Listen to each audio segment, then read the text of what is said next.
Hello guys and welcome to How to Socials.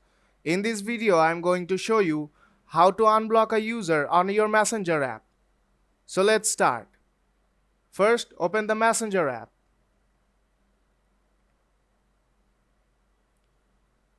Tap on your profile picture on top left corner.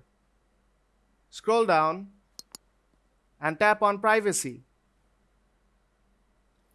Here you will see blocked accounts. Tap on that.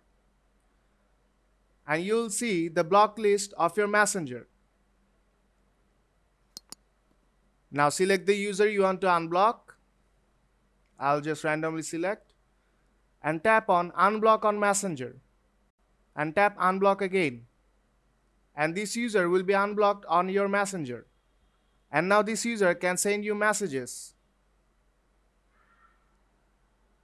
And that's how you unblock a user on your Messenger. If you find this video helpful, then don't forget to leave a like and see you in the next tutorial.